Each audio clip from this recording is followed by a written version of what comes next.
Boa tarde, benvidos a este novo acto organizado polo colectivo Na Encrucillada. Precisamente cúmprense nestes días o primeiro aniversario da nosa presentación social.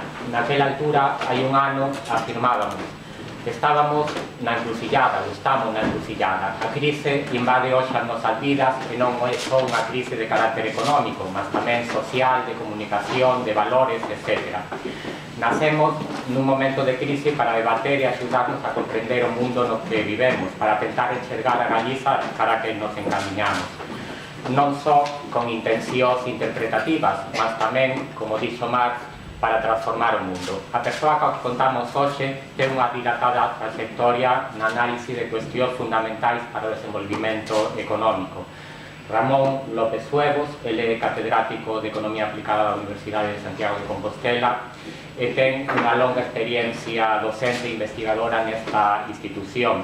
Foi pioneiro no noso país na abordaxe desde a ciencia económica da cuestión medioambiental, na integración da natureza na problemática do desenvolvimento económico.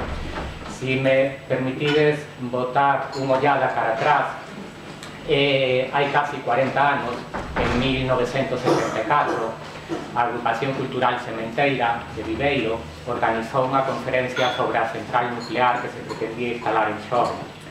Naquel debate, o profesor López Huevos cuestionou a relación entre crecimento económico e benestar e lembrou que o crecimento leva aparellado uns custos en forma de contaminación, de erosión, etc., que as nosas macromagnitudes económicas, as que utilizamos habitualmente, non teñen en conta. Aínda hoxe son moitos os que consideran que o crecimento económico é unha panacea para todos os males. Do mesmo xeito, non son poucos os que acreditan nas posibilidades de un crecimento económico indefinido. Porén, o esgotamento dos recursos fóseis, o aquecimento global, o efeito estufa, o esgotamento dos acuíferos, están facendo que cada vez haxa máis voces que se cuestionan a posibilidade dun crecimento ata o infinito. O profesor López Huevos leva décadas facendo as súas obras. Como ben podemos comprobar calquera de nós e consultamos unha parte da súa vasta obra editorial. Sen máis, deixo-vos con el, mas antes quero agradecerlle a súa participación neste acto, porque, como ben sabedes, cando nacemos como colectivo e comezamos a facer actividades, puxémonos como condicionante traballar sin ningún tipo de financiamento, e eso obriga principalmente ás persoas que participan con nós a colaborar con nós desinteresadamente, como é o caso de Ramón López Huevos, que teño aquí ao meu lado, e ao cal lle agradezo a súa participación neste acto. Obrigado. Ben, eu lamentablemente non sei se terei a voz para aguantar moito tempo. Seguro que si hai coloquio me resulta máis fácil facer pausas e seguir, porque acabo de sair un problema serio coa voz e ademais falo sin parar todo o día, non teño solución. Espero non meter o rollo agora e ser o máis sintético posible e o máis divulgativo, cosa que a mí me cuesta moito traballo, quizá foi máis difícil. E despois, en todo caso, debater o que queirades, e se algún especialista que quere entrar noutras cousas tamén, na medida das miñas posibilidades, responderei. Ben, Bernardo falou do tema dos limites medioambientais ao crecemento económico indefinido. Entón vou facer unha breve historia de como a mí me parece que se chegou a esta constatación, e vou despois sintetizar en tres correntes principais dos que asumen que o crecemento indefinido en termos físicos, a escala física da economía.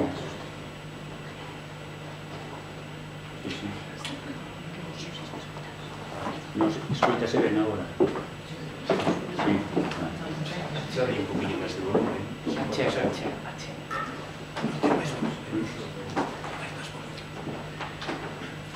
Ben, vou comenzar, digamos, recordando a época, os 30 gloriosos que dixo Fourastier, os 30 anos, digamos, que van entre o 45 e a primeira crise do petróleo, que é a época de maior crecemento económico da historia do capitalismo e, por ende, da historia da humanidade. Foi un crecemento a escala mundial. Nos países subdesenvolvidos, en termos per cápita, un pouco menos, porque a población creceu máis rapidamente, pero ainda así crecemento. Nos países que hoxe dicemos desenvolvidos, non só foi crecemento e a unhas tasas exponenciais que fixo que o produto per cápita se multiplicase varias veces no período, sino que colleu a todos os segmentos da sociedade. Foi a época en que era máis ou menos verdade aquello de que cando sube a maré todos os barcos flotan. O que non se pode dizer da época posterior en ningún sentido. Quizá por eso houve un certo fastío, unha certa sociedade de abundancia. É a época do maio francés, do outono escaldante italiano, dos campus máis ou menos sublevados contra a guerra do Vietnam nos Estados Unidos, da nova esquerda, da crítica do consumismo. Digamos, en termos de sentido común, é verdade que as primeiras doses de crecemento eran moito máis úteis que cando xa se tiña, digamos, casa, agua quente, por suposto, agua corrente, automóvil, en fin, toda unha serie de comodidades, un certo confort, o que Galbraith na época chamará a sociedade opulenta. Entón, por un lado, comeza a comprobarse que xa crecer non sei moi ben cuánto é bastante, nin se ten algún limite, nin para qué. O propio fenómeno publicitario demóstranos que xa hai moitas cousas que hai que presionar para vender, que se expandiu moito. Tamén co desenvolvimento da televisión, hai que dicirlo todo. Por outro lado, os danos medioambientais comezan a constatarse. Antes, Bernardo fixo unha alusión a algunhas cousas. Eu recordarei, por exemplo, no ano 63, Carson publica Primavera Silenciosa. Primavera Silenciosa, no fondo, unha crítica ás tecnoloxías da época, moi en concreto o DDT, os seus efectos nefastos, e a Primavera Silenciosa que vamos ficar sin páxaros. Entón, algo hai que facer. No 67, Bullin publica A economía da nave espacial Terra. Bullin é un economista cuáquero moi interesante, moi ecologista, o que veu dicer, comparou a Terra coa nave espacial. A nave espacial é reducida, todo hai que reciclalo, contrapón isto a economía do cowboy, da conquista das fronteiras, da conquista do oeste, por exemplo, nos Estados Unidos. Aquí hai espacio para todos, pero neste momento estáse fechando, vivimos nun mundo só, e entón hai que ter cuidado con esta política de terra queimada e que estamos facendo. O Anos Mirables vai ser o ano 71. No ano 71 publicase, o meu entenderio de moitos, a mellor obra nunca escrita de economía ecolóxica, que é a lei da entropía e o proceso económico. De Georgescu, un romeno establecido nos Estados Unidos, exiliado no ano 48, con un dominio das ciencias da natureza prodigioso para un economista. Foi un economista extraordinario en todos os sentidos, e que non sei por que me deron o premio Nobel, ou si sei por qué.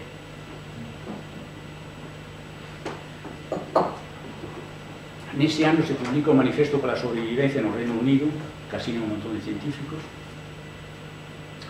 Publícase o Círculo que se fecha de Barry Commoner, que unha crítica, un biólogo, que foi unha crítica, ademais, moi ben escrita no sentido da difusión, que é o que cuestiona a tecnoloxía do crecemento. E un pouco antes, a tecnoloxía que se estaban utilizando nas actividades que se estaban expandindo, por exemplo, a Revolución Verde no sudeste de Asia e todas estas cousas. E un pouco antes, Charles publicara a bomba populacional, co cual alertaba un pouco no terreno máis neomalthusiano sobre si a onde íbamos con ese crecemento da populación mundial. É cando se construye unha fórmula, ou mellor, unha identidade que di máis ou menos o impacto medioambiental depende do que se consume, primeiro, da populación que hai, se está crecendo, o impacto crece en principio, da populación, do consumo por habitante, é a época do que crece o consumo per cápita. E en terceiro lugar, o impacto por unidade de consumo, no fondo unha identidade. A tentación de dividir en tres elementos o problema é interesante, pero non é todo certa, porque son interdependentes. Hai quen se centra na populación para explicar o que pasa, que temos que alimentar cada vez máis xente, alimentar e darle casa e non sei que máis, onde vamos parar. Outros se centran, si cada un consume cada vez máis, por exemplo, cada señor que nacía na India, pois onde consumía a 20ª parte do que consumía un norteamericano. Entón, o problema do crecimento da India en termos demográficos non levaba a aparellar un impacto tan grande en termos de consumo global e de produción como o norteamericano que crecese, que non era o caso 20 veces menos, non? E finalmente outros decían, non, o problema é as tecnoloxías que se utilizan, podemos crecer en unha certa esquerda, pero con outras tecnoloxías, incluído o comunismo tradicional. Realmente non é independente. Por exemplo, na India, ou no Punjab, nestas zonas, as novas tecnoloxías que se utilizan na agricultura, no fondo non levan a consumir petróleo de alguma maneira, quero dicir, non é agricultura orgánica, pero é a forma de dar resposta a un crecemento da populación e tamén do afán de un consumo per cápita maior da xente da India. Ben, entón, estas cousas comezan a mirarse cada vez máis, comeza tamén a revolución informática, agora metemos o computador, facemos sistemas de ecuacións interdependentes, e, por exemplo, facemos os primeiros relatorios ao Clube de Roma, anos 72.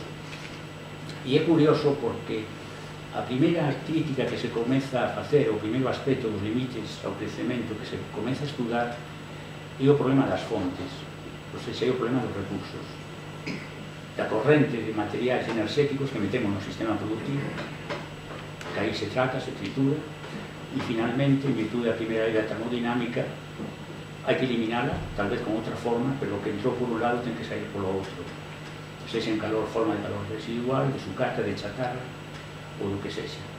O primeiro relatorio do Clube de Roma, que depois tivo unha continuidade de 20 anos despois e finalmente 30 anos despois trataron de actualizarse, foi un traballo que deu lugar a moita polémica, pero tampouco unha cousa extraordinaria, pero sí coordenando unhas cousas con outras, viñeron dicer, oi, se seguimos crecendo así e desta maneira e as terras pasa con elas esta cousa e esta outro, van se introducir unha serie de contradicións e quizás isto non poda durar moito e terá que parar en algún momento. Ben, pasados uns anos, o problema se vai perspectivar non desde as fontes, sino desde os sumidoiros, que no que estamos. Isto é, vais a buscar os limites ao crecemento non tanto en se os recursos se esgotan ou non, sino cando nos desfacemos deles como residuos, que efectos teñen. E se os ecosistemas poden ou non asimilarlos. Isto ten varias razóns de ser. A ver se lo logro dicer en poucas palabras. Realmente, as fontes en si mesmos son menos problemas, primeiro, porque teñen propietario habitualmente, as minas son de alguén, os pozos de petróleo son de alguén. En cuanto aos sumidouros, non teñen fácil propietario, ou temos que inventalo, ou simulalo, ou establecer algún mecanismo indirecto para adjudicar propietario, por exemplo, sobre a capa do ozonio, sobre a mudanza climática, sobre as chuvas ácidas, ou sobre a desertificación, a erosión do solo, sobre as emisións de dióxido de carbono, en fin, todas as cousas que se comezan a constatar que estamos introducindo no medio natural e que aí teñe propietario a capa do ozonio. Bueno, podemos facer un protocolo de Montreal e neste caso saímos relativamente ben, pero deixar un espacio aberto, digamos, que na medida en que de todo se delineen. Fixadevos que non digo do Estado ou dunha administración pública, digo de todos e, por tanto, de ninguén. O outro ten un propietario claro. O propietario, por exemplo, se cree o petróleo, vai ver a crise do petróleo, tamén sigue falando dos recursos do petróleo, agora se falará máis do petróleo, por exemplo, na medida, ainda que se fala tamén do pico de petróleo como recurso, se vai falar máis de si os combustibles emiten moito dióxido de carbono e isto está mudando antropoxénicamente, digamos, o medio natural e pode levarnos a un desastre con a mudanza climática e efecto estufa. Ou seja, máis da capacidade de asimilación dos residuos. do punto de vista das fontes, quen ten unha mina, por exemplo, se pensa que vai subir o precio en anos sucesivos, pois decide non extraer agora o mineral. Isto non significa que se utilice eficientemente a mina, quero dicir que o recurso esgotável que constituye a mina se estexa extraendo ao ritmo quizás socialmente desexável, pero é verdade que o propietario toma en conta algo, máis ou menos, o tempo. É verdade que calquer cousa mañá desconta hoxe e dai un menor valor presente, pero dai un valor. Ora, o que non ten propietario é que ver que facemos. Si adjudicamos propietarios, por exemplo, se un pode capturar baleias en calquer lugar do océano, e isto non é propiedade de ninguén, nin hai zona económica exclusiva, nin está nesa zona, o primeiro que acolla leva, e entón, pois, o que podemos é esquilmar o mar ata o punto de desaparecer as baleias. Alguna especie desapareceu, e que é un recurso renovable, en principio, xa non é, en algúns casos, porque é irreversible. Naturalmente, se as baleias como as vaquiñas aquí teñen propietario e non sei que máis, o propietario saberá que a ritmo ten que explorar aquelo, porque sabe que a galiña de ovos de ouro hai que cuidala, non? Por lo menos eso dá un mercado, por lo menos a primeira vista.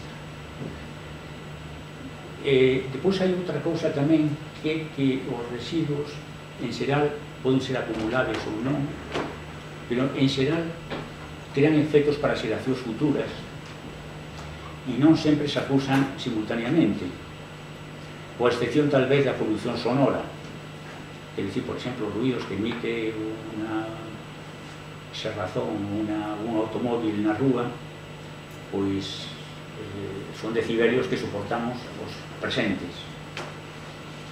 Pero hai outras cousas que non, por exemplo, a perda da capa do ozonio iba avanzando e se nos enteráramos do buraco que había, despois máis ou menos fomos controlando.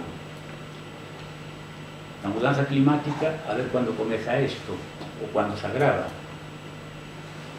Como as xeracións futuras non votan, ou só votan a través das nosas preferencias, digamos, polos nosos netos, os nosos fillos, isto non facilita moito a solución, por lo menos tamén a primeira vista.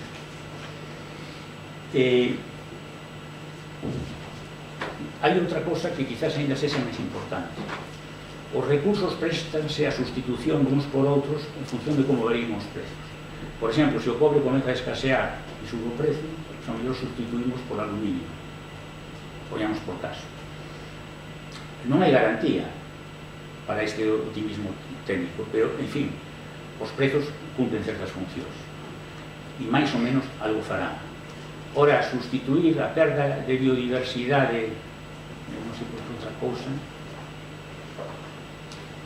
ou se aquí perdemos, eu que sei, as capas freáticas, este país que ten podos en todos os sitios, e isto cada vez está peor, e además a capacidade de recarga non funciona ben, non sei que máis, porque, entre outras cousas, coa agricultura están baixando produtos e elementos químicos ás zonas onde extraemos a agua, e isto así non vai, non se asimila, porque o sustituímos. É dicir, que aluminio temos o alternativo ao cobre? Fixaremos que hai dúas cousas que hai que diferenciar perfectamente. Unha é que quizás o problema é máis do lado da asimilación, do lado das saídas, dos sumidoiros, e do lado das fontes, e non tanto como política económica ambiental é mellor centrarse nas fontes. Despois explicarei por qué, e a ver se logo facelo de unha maneira clara. A partir de aquí comezan moitas cousas, o movimento verde, hai unha mudanza cultural nos valores, e non sei como chamades, e posmaterialismo, e non sei que máis, como que irades, isto é menos a denominación, e se vai establecendo a conciencia de que efectivamente a escala física da economía non pode crecer indefinidamente. Esta é unha conclusión que é moi importante, por suposto, é debatida. Rajoy, por exemplo, ten un primo que lle dixo que a mudanza climática era mentira. É verdade que non é moi fácil acotar. Primeiro, se hai mudanza climática. Segundo, se é provocada polos seres humanos. Terceiro, o tipo de efectos. E se podemos aplicar a vara de medir do diñeiro os efectos, non? Por exemplo, imaginemos que desaparecen as illas de unha serie de cidades costeiras. Que valor damos a iso? Parece que as compañías de seguros están preocupadas con estas cosas e en algúns sitios se están aumentando os seguros porque prevén catástrofes, sobre todo en determinados sitios, tipo Bangladesh, cosas destas. Realmente, si eso de aplicar a vara de medir do diñeiro en moitos problemas ambientais, o economicismo tende a creer que si podemos, o que implícitamente o facemos, mas a cousa non é nada obvia e en algúns casos non ten moito sentido. Por exemplo, unha cousa que me chama a atención é cando se fala de enerxía nuclear, algúns din que é barata, que non só non provoca efectos de emisión de gases que provoca un efecto estufa, sino que ademais non sai moi cara. E depois, cando un ve como computan os custos, por exemplo, non contan con que ao final o Estado é o que se encarga de buscar cemiterios nucleares para enterrar ali os residuos que ao mellor duran millares de anos e xa veremos o que lle pasa aos nosos tataranetos e non sei que máis. A mí non me conte esa batalla ni sabemos os efectos porque a enerxía non está domesticada. Non computamos tampouco o que gasta en investigación e desenvolvimento do sector público e despois distribuye gratuitamente, por exemplo, para a enerxía nuclear. Non contan que non sabemos os riscos de accidentes. As compañías de seguros non fan apólices de accidentes nucleares. Cando era Chernóbil, os comunistas eran ineficientes, pero cando vienen os eficientes dos japoneses, creo que levan 18.000 vítimas humanas constatadas e danos que ainda non se sabe na fauna, do mar, en fin, hai un montón de cousas e ademais que tipo de cálculo podemos facer. Ben,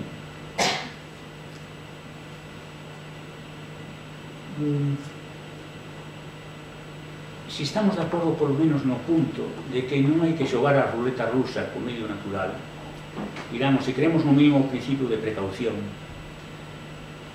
si xulgamos que, mire, é posible que nos pasemos tratando de controlar máis ou reducir ou atenuar os danos ambientais e poderíamos, se cadra, ter crecido algo máis e non teria pasado nada, non vale a pena xogar a ruleta rusa.